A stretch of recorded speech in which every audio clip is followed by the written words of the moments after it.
This is the MMA Takes Podcast. With your host, Brian Petrie. We're here. Finally, delayed, rescheduled, delayed again. Audio issues for my guy. Doing this solo. I wanted Christian on. I wanted my guy that played Beezy on here. Unfortunately, he could not get his audio to work. You know, I'm set up here. I got a set up. You know what I mean? You ain't got to have audio issues on my end. You know what I mean? Christian, you know, I sent over a list of things he should get to make his life a lot easier. I think, hopefully, in some way, I know I've talked to a lot of you MMA Twitter people who want to do the content game. Step your audio up. Put a little bit of money in your audio, and you are going to sound crispy. But we're not here for an audio lecture. We're here for motherfucking picks. Motherfucking picks is what we're here for. UFC Vegas 38, I think is the hashtag, right? Johnny Walker versus Thiago Santos. We got a cracker of a main event. There's a lot of fights on here that, it's a good card. Don't get me wrong. I'm not going to bash the card. We're coming off UFC 266, which is incredible. You're giving me this card. You give me any MMA, I'm going to take it. This card, it's interesting. There's not really too many blown up lines, which I love. You know what I mean? I mean, you got some fighters who haven't fought in a while, and we're going to get into it. Then you got, obviously Hernandez is the biggest favorite on the card because, maybe Carol Rosa is now, but Hernandez was. Lines have moved since I, did all my graphics yesterday. You know what I mean? So lines subject to change, but you know what I mean? This is what's this? What we got? We got one already? Who's this? Who we got? Hold on for your guy. There it is. Let me best in the business. Fight Night Picks, busy card. Let's get into it. I love it. Fight Night Picks, they are the kings of YouTube. Those guys got 50 million subscribers on YouTube? Amazing stuff. Let's first fight of the night. Alejandro Perez versus Johnny Eduardo. I shit you not. I didn't know either of these guys are still in the UFC. The only way I know, and I watch every fight. Eduardo hasn't fought in 3 years, right? Vet of the game, right? Has some close fights against some people. Perez, his highlight in his career is getting knocked out by fucking Song Yadong. A devastating knockout. He hasn't fought in 2 years. This has got to be loser leaves town match, right? Alejandro Perez had a pretty good run in the UFC back in 2016, 2017. He's got wins over Andre Cirkunov. He's got wins over Yuri Alcantara. He's got wins over Matthew Lopez. Matthew Lopez was a pretty good wrestler at the time, knocked out then. Eddie Wineland, then he dropped to Cody Stamen. Song Yadong, Dong Song, whatever. They keep switching it on me. So he's a power puncher. Hasn't shown his face in a while. I forgot about him. He slipped through the cracks. And then Johnny Eduardo, this guy's like, what? How old is Johnny Eduardo? 41. I would have guessed 87. My legit guess would have been he was 87 years old. He is not. He's coming off a loss over Nathaniel Wood by Darce choke. Matthew Lopez, a loss as well. He got knocked out by Matthew Lopez. MMA math. Or we could do MMA math here. You know what I mean? Eduardo, hasn't fought in 3 years. He's old. Exciting fighters. Last one was our Manny Gambarian back in 2016. He's got a loss to Aljamain Sterling. He's got a win over Eddie Wineland. A lot of these guys have fought a lot of the same competition. My biggest issue in this fight is the simple fact that the line is absolutely wide. I mean, 215 for Perez for a guy who hasn't fought in 2 years. I know Johnny Eduardo is 80, right? I get it. And he's been finished before, and I don't like the line. Okay, that's giving me a little bit of pause here. I'm picking Perez. Perez is my pick. I don't know how confident I feel betting him 2-1 favorite, even against 80-year-old Johnny Eduardo. I'm going Perez here. And yeah, we're going Perez. Okay, he's a knockout puncher. And he's aggressive. Just haven't seen a lot of him in a while. He's fought some good competition. He has some good wins of the UFC. I mean, Matthew Lopez, Andre Cirkunov, I know those aren't the biggest names in the world, but those are solid wins. Eddie Wineland too, but Eddie Wineland, I feel like everyone's got to win over Eddie Wineland. All right, next up, Shannon Young versus Stevie Edgar. Young is minus 105. Edgar is a minus Edgar. I know someone with his last name and they pronounce it Edgar. So excuse me for throwing in a D there. She's minus 115. Pick 'em fight. This line again. I got these yesterday. Did all this yesterday. So the lines, they may have moved a little bit. Okay, my apologies. When you look at this fight, and I didn't really dig deep into this fight. I love pick 'em fights. It comes down to the fact that Shannon Young has fought better competition, in my opinion. I think she's been in there with some better females, some better fighters, and I don't want to spend too much on this fight. I know that might be sexist. I know people are going to cancel me. Oh, spend 20 minutes on the female fight. There's another female fight on this card that I'm going to spend a little bit long time on. Don't know these females as well as I probably should. I didn't dig into it too much because this is a no bet for me, even though I love betting pick 'em fights because I want to be right. This one's going to be a pass for me. I'm picking Shannon Young, though, just based on resume. That is it. Yeah, so let's move on. I'm sorry if I offended anybody with that quick list. Let's go. Douglas, this guy's got like 40 names. Douglas Andrade is what I call him. But like it's like Douglas Silva Andrade versus this guy's name. It's not that hard. I heard him pronounce it today. Toni Perello. Huh? Not too bad, right? Plus, Andrade minus 230, Perello plus 184. Andrade is the bigger version of John Lineker, essentially. I mean, he's a power puncher. He likes to move forward. He likes to scrap it out. Been in UFC for a while, but just, came in the UFC undefeated and then has lost. All his losses are in the UFC. Guy doesn't fight out. He fights once a year and he's done. One and done. I don't like that. I don't feel like that's a guy that's training year round. I don't feel like that's a guy that's improving. However, minus 230 favorite against Perello. Perello had his UFC debut. Looked okay, right? Stopped that takedown in the first round. Then, he's primarily a striker. Got taken down in the second round. Got submitted, I believe. So this is going to be a striking fest. These are going to be two guys that are going to fucking go in there and they're going to bang it out. And that's what you want to see. Ricky Simone was Perello's first UFC fight. That's no chump. Simone's pretty fucking good, if you didn't know.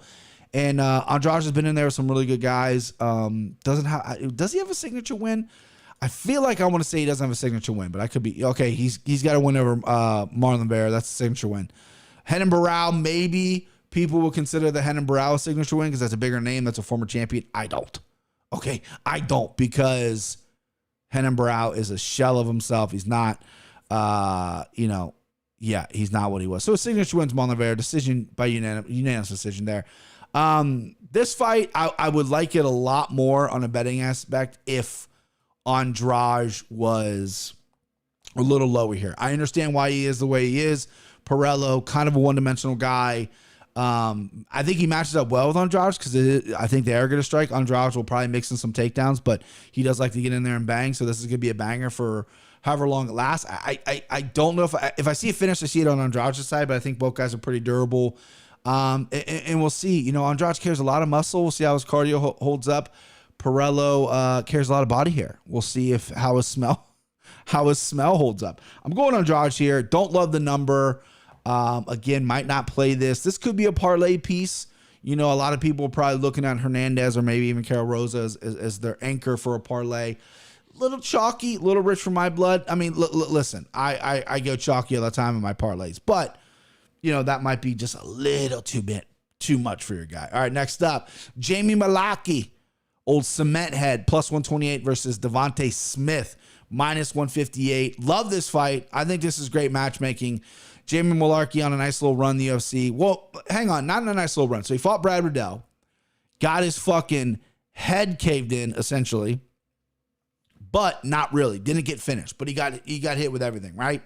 Should have been a finish. I believe I had Riddell on a prop on that. Then he goes in, he fights Fairziam, a fight that he should have won. And then he comes off of a finish over Khama Worthy, right? I believe that's his last fight, Khama Worthy, in like 36 seconds, right?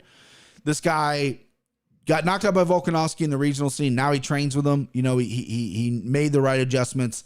And, I like that. I like that he's going, you know what? Fuck it. This dude knocked me out. I got to go train with this guy. This guy's doing something better than I am. He comes in shape. He comes in physical. I think he's pretty well-rounded. He likes to get the fight to the ground. He's good submissions. Not great, but he's pretty good. And then his striking's obviously come a long way. He wings his punches a little bit. I mean, I'm not a big technical guy, but he wings his punches, but he obviously has some power. Khama Worthy's a little bit chinny in there. And then you got Devonte Smith, who His only loss in UFC is by Khama by knockout. And then other than that, he's got an impressive resume. You know, Joseph Lowry Salt hair, I believe. He knocked him out in the Contender Series. And then he came in the UFC, knocked out a Rosa in under a minute, knocked out Dong Yang Ma in the first round. Both guys have had some chin issues. Then I believe he tore his Achilles. He got hurt pretty good. Then he had Khama Worthy, got knocked out. Former training partners. A lot of people might think that played in his head a little bit. And then he rebounded after the Worthy loss in 2 years against Justin James, who's out of the UFC. So Devonte Smith is such a good front runner. How is he when he can't put the pedal to the metal, right? We've seen him clip before. We've seen him hurt before. Worthy knocked him out. I wouldn't go as far as saying this guy's chinny by any means. But there's, you know, there's some chances there for Malarkey to hit him. Malarkey has shown to be very durable, has shown a great chin. Devonte Smith is constantly getting well-rounded, more well-rounded. He's rounding out his skills, as they say. You know, big power puncher, good striking. You know, the Justin James fight was a little shaky in the beginning, but he took 2 years off. He had 2 years off repelling their fucking Achilles tendon, right? I mean, what the fuck? Well, that's a lot, you know, and that's not a common injury for fighters. But man, you're staring at, you got a plus number staring at me in the face against a very durable guy who has finishing abilities, and I'm gonna take it. Oh, wait, hang on. Send him home. Send him home early. A little bit of delay there. Send him home early. Jamie Malarkey. I like it. I like that play. He's a plus number, so you know submission props. Under 1.5 could be a really juicy plus number as well. And then also maybe by knockout as well, because I think Devonte Smith can be touched. I like Devonte Smith. This is my rationale. I always get googly-eyed for the really talented, explosive knockout punchers coming from the Contender Series. I had to get brought back down to earth because I bet these guys and I back these guys, and it bites me in the ass, right? I had to come back down to earth. He looked great in the Contender Series, and he comes out and he gets Julian Rosa, who I think is a fantastic fighter, is on a great run. Currently in the UFC, is a durable guy, but has been knocked out numerous times. And then I get Dong Yang Ma. Again, another guy who's been knocked out quite a few times, right? And then he gets the Khama Worthy fight where he gets knocked out again. That can happen anyway. Khama Worthy's got a great punch. Former training partners, you know, there's a lot going on there. Can't fault him. Rebounds against Justin James, who is a good knockout puncher, but very one-dimensional. Again, not in the UFC anymore. So I don't know what to expect with Smith. As much as I want to love him and as much as I want to ride him here, that is what has caused me problems. So I'm going to go opposite. I'm going to go, what is it, left brain, right brain, whatever the fuck that thing. I'm going to go opposite. I'm going to go Malarkey. I like the plus number. I like that he's training with Volkanovski. Everyone's worried about the Australians. They're training in garages. They can't train. They're locked down with COVID. Volkanovski looked pretty goddamn good, all right? He didn't get to go to city kickboxing, but he looked pretty fucking good. I believe Malarkey, it was a part of that camp. He's in Vegas currently, I'm sure. And, yeah, give me Malarkey at plus number. I like it. I like it. I like it. Next up, Karol Rosa. Minus 385 versus Blachowicz, plus 290. This line is ballooned. Rosa is 400 or 500 now in some books. So I got this yesterday, and Rosa's already up there. You know, Karol Rosa is a solid fighter. She's kind of good everywhere. She doesn't really, you know, she doesn't really stand off the page, you know, at times, but she's got some really good wins. You know, her losses are against, besides one loss, all her losses are against, well, no, did she fight in the UFC? I thought she fought in the UFC. Yeah, okay. No, PFL, excuse me. No, and the UFC. Okay, fuck me. The point being is, Karol Rosa is a legit girl, okay? She can fight. She's got some good wins. I would like to see her get a finish. However, Blachowicz, who I could have swore retired, when did she not retire, right? She retired and then came back? Like, huh? I'm almost positive she retired. So, don't know what's going on with there. But with that being said, I like Karol Rosa here as a favorite. I mean, I'll never bet. I mean, she shit her pants. Ronda Rousey knocked her out and she pooped her pants. People forget about that, right? What was the one thing where she was like, she talked a lot of shit about how tough she was and she got like head kick knocked out. I mean, there's a lot of things to make fun of Blachowicz about. She does that little dance after she wins, you know, whatever. She apparently retired and came back, unbeknownst to me.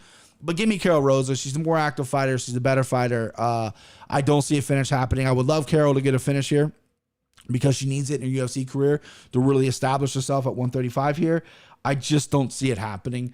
I see Bet just being too durable, too dumb. Just, rock'em sock'em robots in there. She's so stiff. She's probably going to try to get the fight to ground. It's not going to happen. She's going to get pieced up standing up. She's going to be a walking punching back for 3 rounds. And I guarantee you that if she has like a moderately good round in round 3 or 2 or whatever, because she'll probably gas by 3, she'll think she wins the fight. She'll stand there and like she wins the fight. No, like you won the fight because you made it to decision, but you didn't win the fucking fight.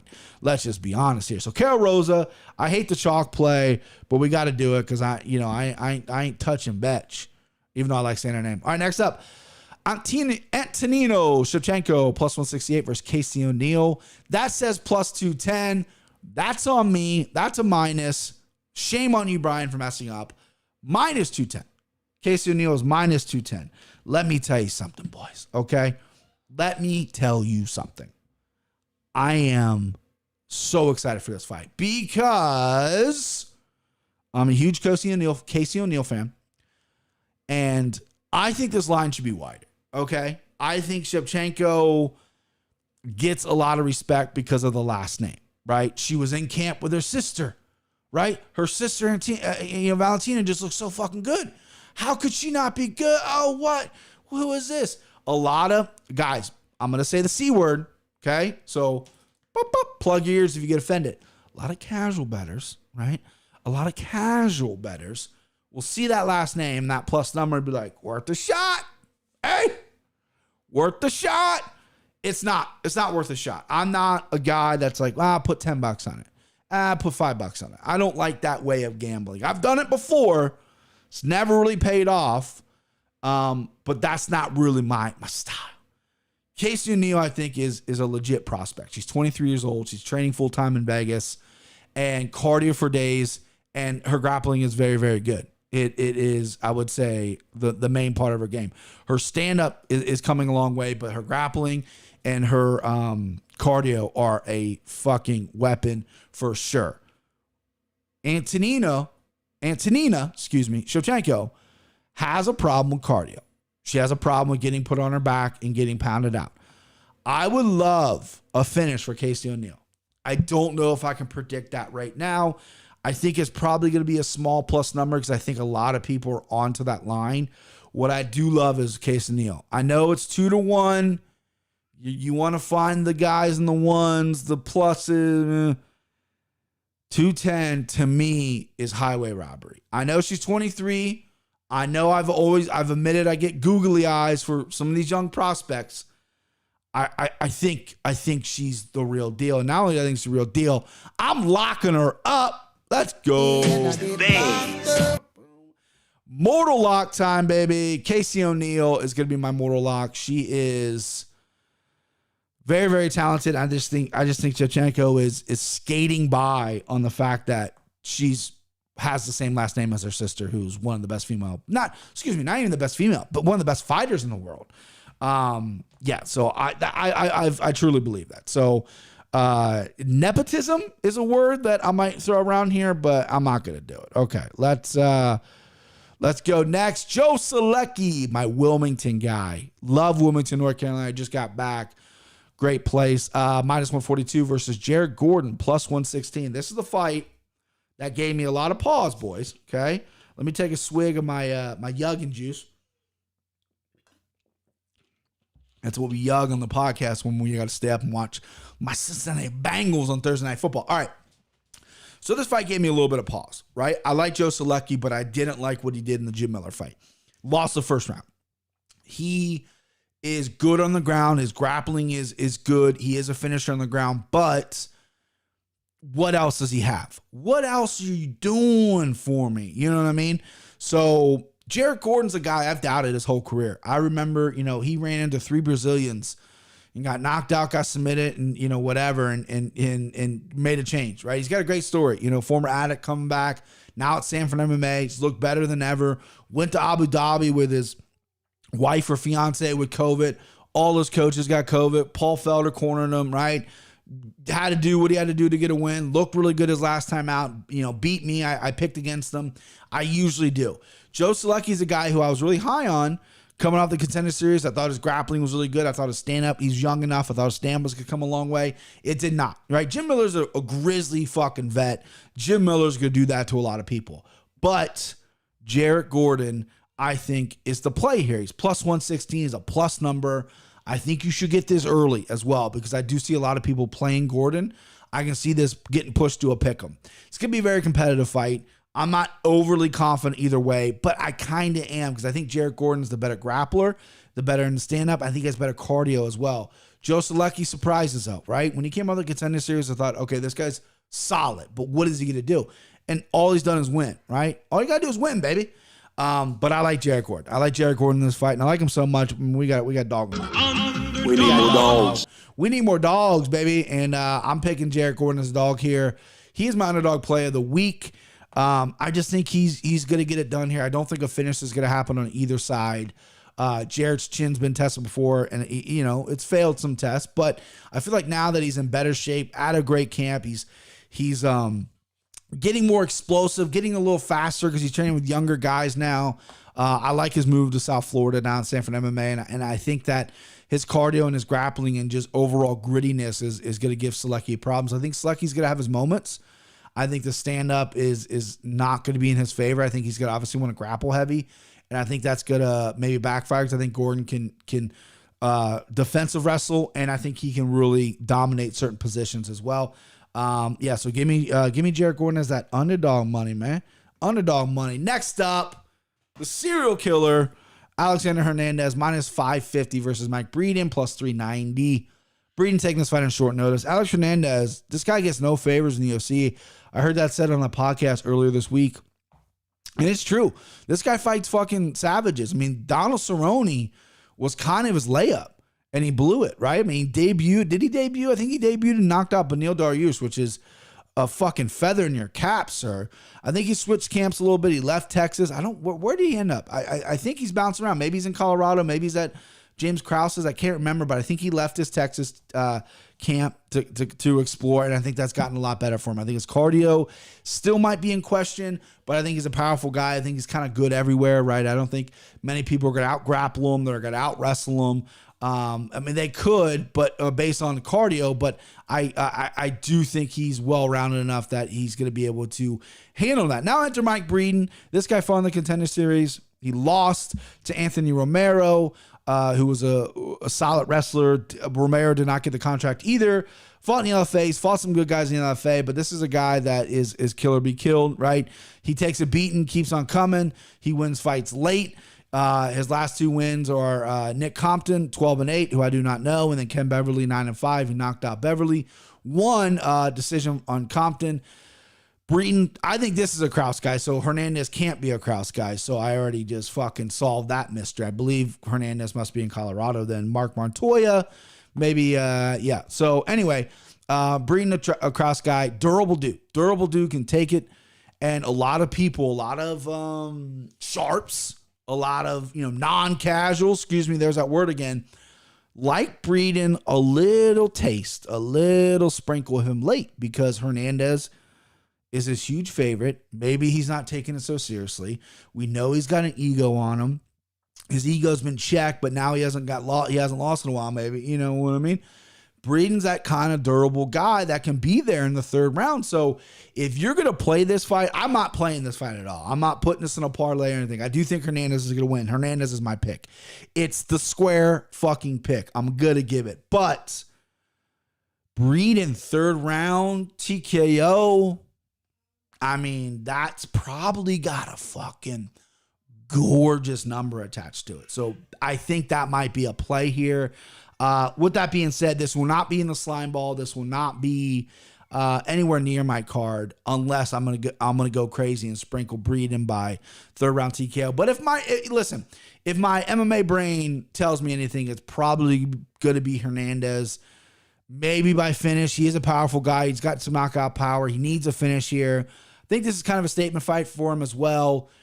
Everyone still talks about the Cerrone loss where he talked all that good shit and got dominated. You got to come out here. You got to be the guy on short notice where you're this big of a favorite. Maybe you got to finish him as well. But Breeden's tough. Don't count him out. And that third round is going to be interesting if it makes it there. That's what I'm going to say, right? That's what I'm going to say. And you better know that if that does happen, this is going to get clipped. And I'm pinning it to my Twitter so everyone, all 273 of you, can see how smart this guy is, huh? That's what it is. That has nothing to do with ego. Yeah, it does. Has everything to do with ego. All right, next up, Aspen Ladd. Minus 230 versus Macy Shazan. I always fucking pronounce Shazan. I think Johnny Annick, J.A. says Shazan. Plus 184. Anyway, I'm going to call her Macy just because I don't want to butcher her name. This fight has me very interested. I'm an Aspen Ladd guy. I was shocked when she got knocked out by Duran to me. I know it's a bad weight cut. I know it's all this, but Aspen Ladd, I think is a special talent. When she gets on top and she's aggressive and, I think she's powerful as well. I think she's pretty good size for 135. She has a hard time making the weight. I think she's a legit girl. Macy, another good size girl for 135. I thought when she won the Ultimate Fighter, she was going to be at 145. I think 145 desperately needs a shot in the arm, but, it didn't happen. Aspen's been out for a long time. Supposed to fight before they rebooked this fight. Macy pulled out for something, I think, right? It was Macy's end, maybe COVID. Before that, Aspen Ladd blew her knee out, had to have multiple surgeries, ACL, MCL, the whole works, the whole fucking nightmare, the whole kit and caboodle. So she's young enough, but she's been off for a long time. And the big question is, hey, what does she look like on the scales? You've been off for 2 years, and now you got to cut to 35, which you struggled with before when you're active. What is that going to look like? How is it going to drain you? Problem is, Macy isn't the weapon that Jermaine Demannery is on the feet. Macy is good on the feet, long, likes to keep her opponents at distance, but she gives up quite a few takedowns. Quite a few. One too many, some would say. I do feel like if Aspen Ladd gets a takedown and she starts raining some of that ground and pound down and gets some of her positions, it could be a long night for Macy. I'm going Aspen Ladd here. I see some people picking Macy.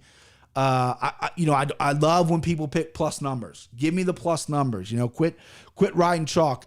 I don't know if I'm going to play Aspen. Excuse me. I don't know if I'm going to play Aspen money line. I think I'm going to take a flyer on her by finish because I do think that if she gets Macy down, she can finish her. And I think that might be the way to victory for me. But I just don't know. But give me Aspen Ladd. Next up, Misha Cirkunov. Plus 132 versus Krzysztof Jocko, minus 162. Big old Misha coming down to 185. Interested about that, right? Interested about that. He was a pretty big, muscled out 205er, trimming down. My theory is, and guys, I've been watching MMA for 20 years. 20 years, since I was 15. I'm 35 now. 20 years I've been watching MMA. My theory, and I don't even think it's a theory anymore. I think I fucking proved it. When you cut weight, you lose a massive amount of weight. You lose your chin. I think that is fair to say. There's not many guys who go down who have a better chin, right? Conor McGregor might be the only exception. I thought at 145 he walked through everyone. He was a giant 145er. There's some rules to the exception. But when you're a guy like Misha Cirkunov who's been knocked out by the fucking wind, the cage door opened up too hard one time. He fell on the ground. They had to cancel the fight. This guy gets knocked out by everything. Him coming to 85 gives me great pause. I like this line at plus 132 when it first opened. When I first saw it, I'm like, oh, okay. Then I looked and it was at 185. I'm like, okay. And then I started thinking about it. I was like, wait a second. This chinny guy's cutting 85. Oof, Misha hasn't been down in the first round and there was a stat on Twitter, 2016 or something. I don't know. I made that up. He hasn't been down in the first round in a long time. Krzysztof Jocko, not really a finisher, more of a decision guy. Likes to outpoint people, was in a dogfight his last time out. Jocko has shown to be vulnerable via the chin. He's only been submitted one time. That was many, many moons ago. Misha Cirkunov's the only way to win, in my opinion, is unless he's a complete cardio freak at 85, which is still yet to be seen. Let me check the scales, see what he looks like on Friday. The play here would be Jocko by decision. I'm picking Jocko to win. Not going to money line this. Not going to touch the money line. I will bet right now, telling you On camera, under 1.5 I'm betting. Finish in the first round I'm betting. I don't know if I'm going to pick a side. I think I'm just going to pick finish first round. Doesn't get out of the first round. Under 1.5. I'm going to play two ways. A little bit of quiche. Maybe not a full uni. A little sprinkle. A little this and that. A little dabby dab. I don't think this fight gets out of the first round. I think Misha is going to go in there. If he has a bad weight cut, he's going to throw it all in the first round. And even though Jocko isn't the most powerful puncher, I don't think you need to be to knock out Misha Cirkunov. I think Misha Cirkunov has a bit of chin issue. However, I have been on the wrong side of Misha Cirkunov, a la when he fought Jimmy Crute. So if it gets to the ground, this dude's fucking nasty. This dude's taking an arm or a leg or a fucking neck home, right? Don't forget about that. So I'm going to go with the trend. I'm going to go under 1.5. I believe that, I'm sure that's what they have it set at. I haven't looked at any props yet, but under 1.5 and definitely not to get out of the first round. I love those bets, but my official pick is Jocko. Okay, next up, Nico Price, minus 150 versus Cowboy Oliveira, plus 122. These motherfuckers be fucking. These dudes got some kids. Nico's got his 6th, and I think Oliveira's got, 8 or 9? Something crazy, and he's got a lot of different women. There was a time where he was like hiding out from child support. A lot of people are claiming this to be loser leaves town fight. I don't think so. Nico Price is an exciting guy, willing to fight. He's had kind of a weird run lately. The Michelle Pereira fight was close. I mean, he kind of got illegally kicked in the head, but Pereira, I think, is a stud. Donald Cerrone was a draw. Then he got popped for weed. I think Nico Price is sticking around. Cowboy Oliveira, on the other hand, has been around for a long time. The UFC likes putting this guy in there. He'll fight anybody. He's fought everybody. He's an intriguing guy. He's an exciting guy. So I don't think this is a loser leave town fight. I think this could be a great fight, and I'm all over Nico Price, minus 150. He was almost my lock of the night. I have the utmost confidence in Nico Price. I think he's bigger. I think he's stronger. I think he's got a little bit of a chip on his shoulder, and I think he hits harder. I think Cowboy Oliveira just doesn't have the gas. I think Cowboy Oliveira has a sneaky way of getting you to the ground, body lock takedowns. He's strong in there. The guy's like, he's a cowboy, like fucking wrestles bulls, so he's got that bull strength. But I think Nico's well-rounded enough to get up from his back, and he hits hard enough, and he has good cardio as well. I think this is going to be a good scrap in the first round, back and forth in the first round. And I think Nico's going to take over the fight. Don't know if I see a finish happening. Not going to play the prop. I'm going to go money line here. I'm going to go Nico Price 150. This could be a parlay piece as well. I like the number. I like the number on Nico Price. I thought it might have been a little higher. I think he's totally on the upside of his career, and I think Cowboy Oliveira's on the downside. So give me Nico Price. I love it. Almost my mortal lock, but I couldn't pass up Casey ONeill. Next up, co-main event, right? Co-main event. Kevin Holland, minus 158 versus Kyle Daukaus, plus 128. So I was really high on Kyle Daukaus after the Brendan Allen fight because I thought he showed incredible heart, even though in a loss. He has since rebounded, and I believe his last fight. So let's see. Very exciting fight with Brendan Allen, right? And then he comes back and he fights Dustin Stolfus, which I played him in a parlay, and I also played him to finish. Stolfus is a good wrestler. It is what it is. And then the Phil Halls fight, I played him in the Phil Halls fight as well. That's on me. I thought he would maybe strike a little more. He's got the longer reach. Phil Halls has been hurt before in fights, but Phil Halls is a freak athlete. What are you going to do, right? There's no shame in losing that. Then, so Kyle Daukaus is a guy that's kind of been on my radar, been off my radar, googly-eyed for him, but now I'm just kind of meh. Kevin Holland's a guy who was in contention for Fight of the Year during the COVID. Fought everyone. Looked great. But when you really look at his record, it's like, Joaquin Buckley was a good win, I guess, because he just won. Charlie Altaveras is a complete fucking joke. But the problem with Kevin is he got exposed. His wrestling got exposed. Marvin Vettori, who is not, is a good grappler, is well-rounded, but not known for his wrestling. Took him down like fucking a billion times. And then you got Derek Brunson him, right? No shame in losing a blonde Brunson, but Kevin went to AKA to work his wrestling, right? And then left, said he was getting too much trouble in California. He was born in California, likes to stay in Texas. So now he's got Johnny Hendricks, and he's been talking Johnny Hendricks up a lot this week. Hendrickson stand or something like that is what he says. Listen, Johnny Hendricks was a great wrestler in college. I think 2-time All-American, 2-time national champion maybe. Could be wrong about that, but probably. Pretty good wrestler in MMA, but not the best, right? But the minute that guy won the title, the minute his career went, boom, he just completely quit. He just gave up. He reached the mountaintop. He gave up. And now he's a cop, which is noble, right? Get out so you don't serve it. You don't damage yourself anymore. When you're not in it, you're not in it. That's fine. He can hang his hat on being the champion.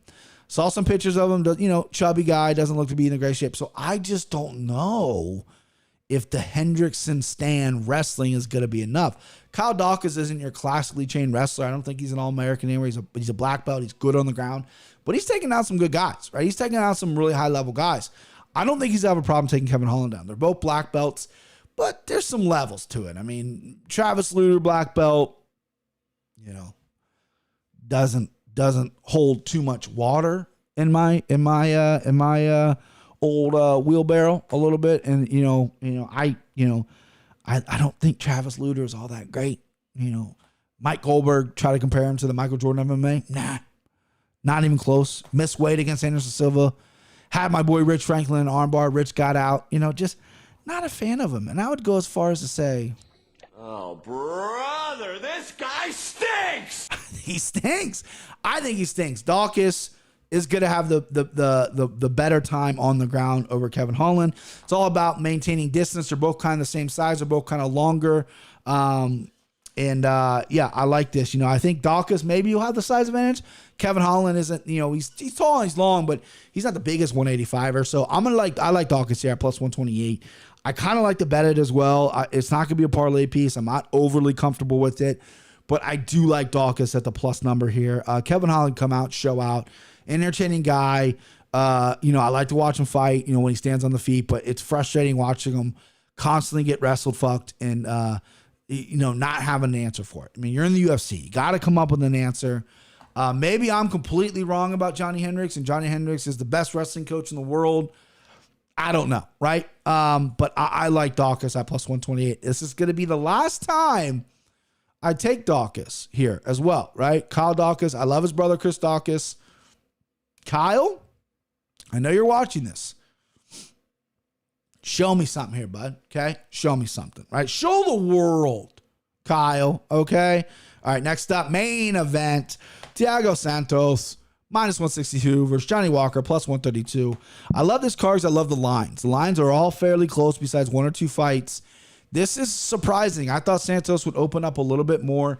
He's had a little bit of a rough skit. Ever since the John Jones, a little bit of rough skit. I mean, he had double fucking knee surgery, right? And then he came back, lost to John Jones, came back a year later, a little over a year later, fought Glover Teixeira, hurt Teixeira in that fight, but got rear naked choke in the third round. Teixeira was too much on the ground.